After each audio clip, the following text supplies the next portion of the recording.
உன் பொண்டாட்டி அடுப்பியா கொல்லவியா அது உன் பொறுப்பு. என்னடி இதெல்லாம் கேட்டுக்கிட்டு எந்த புருஷன் சும்மா இருப்பான்? அண்ணா வேண்டாப்பா, ஆத்தத்துல ஏதாவது சேர்த்து மறுபடியும் ஜெயிலுக்கு போயிடாத. பேசாம அந்த மாலங்கட்டோட வீட்டை விட்டு விரட்டிடு. சிவகாமி வாய்க்கு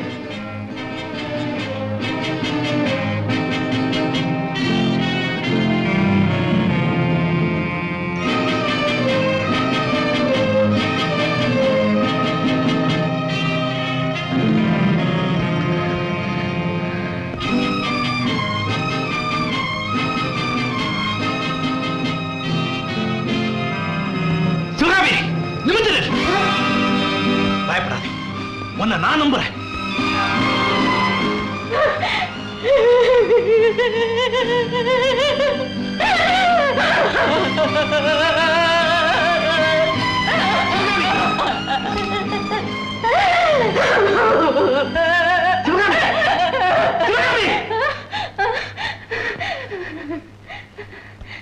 எல்லாத்துக்குமே சாட்சி வச்சுக்கிட்டு தான் மனைவியை நம்புறதுன்னா அதுக்கு பேர் வாழ்க்கை இல்லை, வழக்கு.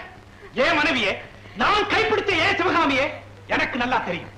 சிவகாமி, ஆண்டவனே வந்து உனக்கு நான் சாட்சி சொன்னா கூட நான் அதை நம்ப மாட்டேன். கணவன் மனைவிங்கிற பந்தமே நம்பிக்கையில நான் பிறக்கு.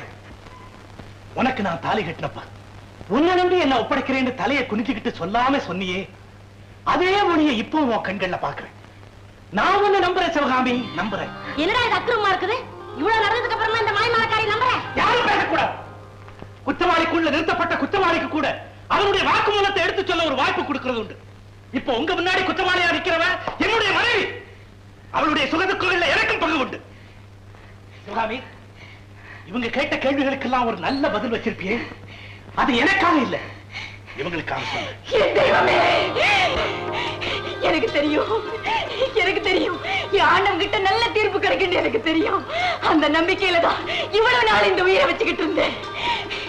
இதோ இந்த தெய்வம், இந்த தெய்வத்தின் சந்நிதியில எனக்கு பயமே கிடையாது. சொல்றேன், எல்லாருக்கும் சொல்றேன், எல்லாத்தையும் சொல்றேன்.